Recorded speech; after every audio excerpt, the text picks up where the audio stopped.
রাজধানীর ধানমন্ডিতে বুধবার রাতে ভাঙচুর ও অগ্নিসংযোগ করা হয়েছে শেখ মুজিবুর রহমানের স্মৃতি জাদুঘর। ঘটনার সূত্রপাত হয় গত আগস্টে ছাত্র ও জনতার অভ্যুত্থানের মুখে পালিয়ে ভারতে আশ্রয় নেয়া সাবেক প্রধানমন্ত্রী শেখ হাসিনার ফেসবুক লাইভে ভাষণ দেবার ঘোষণাকে কেন্দ্র করে। আওয়ামী লীগ ও এর বিভিন্ন সহযোগী সংগঠনের সামাজিক যোগাযোগ মাধ্যমে বুধবার শেখ হাসিনার লাইভ ভাষণের ঘোষণা দেয়া হয়। ওই ঘোষণার প্রতিবাদে ধানমন্ডি ৩২ নম্বরে ওই বাড়ি অভিমুখে ২৪-এর বিপ্লবী ছাত্র জনতার ব্যানারে বুলডোজার মিছিল কর্মসূচির ডাক দেওয়া হয়।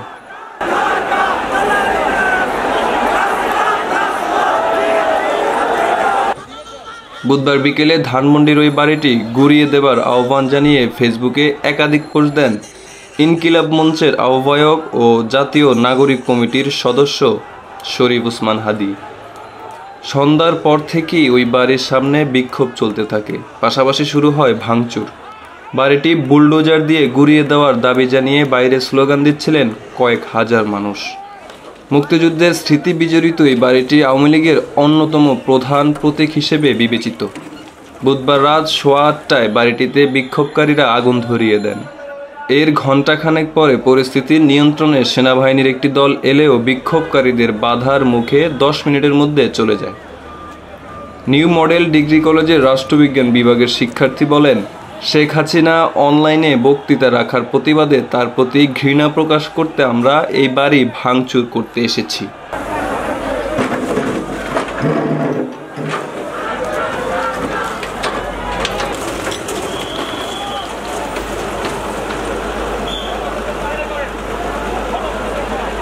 রাত 10:30টার পর পুড়তে থাকা ওই বাড়িটি দেখার জন্য জড়ো হন কয়েক হাজার মানুষ। এদিকে বঙ্গবন্ধুর ঐতিহাসিক বাড়ির পর রাজধানীর ধানমন্ডি এলাকার 5 নম্বর সড়কে সাবেক আওয়ামী লীগ সভাপতি শেখ হাসিনার বাসভবন সুধা সদনেও আগুন দিয়েছে ছাত্র জনতা। বুধবার রাত 11:15টার দিকে বিক্ষুব্ধ ছাত্র জনতা এই আগুন দেয়। একদিকে জ্বলছিল শেখ মুজিবের বাড়ি, অন্যদিকে গানের তালে মেতে উঠেছিল ছাত্র জনতা।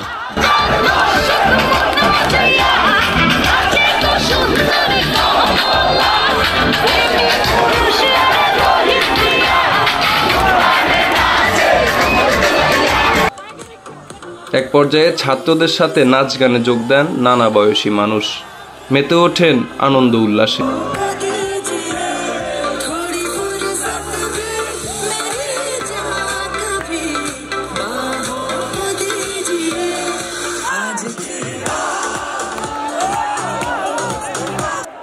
বঙ্গবন্ধুর ঐতিহাসিক বাড়িটি যখন আগুনে পুড়ছিল, তখন বাংলাদেশ আওয়ামী লীগের ফেসবুক পেজে লাইভে এসে ভাষণ শুরু করেন সাবেক প্রধানমন্ত্রী শেখ হাসিনা।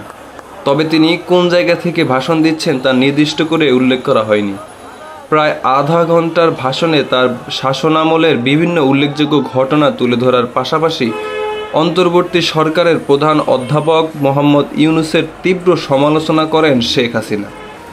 তিনি বলেন, আল্লাহ যখন বাঁচিয়ে রেখেছে, নিশ্চয়ই আমার কিছু কাজ বাকি আছে, সেটুকু করার জন্যই আমাকে বাঁচিয়ে রেখেছে। উল্লেখ করে তিনি অভিযোগ করেন, ডক্টর মোহাম্মদ ইউনূসের পরিকল্পনা ছিল তাকে ও তার বোন শেখ রেহানাকে হত্যা করা। ধানমন্ডি ৩২ নম্বরের বাড়ি ভাঙা প্রসঙ্গে তিনি বলেন, তারা একটা দালান ভাঙতে পারে, কিন্তু ইতিহাসকে তারা ধ্বংস করতে পারে না। ইতিহাস কিন্তু তার প্রতিশোধ নেয়, এটাও তাদের মনে রাখতে হবে। নিজামুল ইসলামের রিপোর্ট, আগামী সকাল।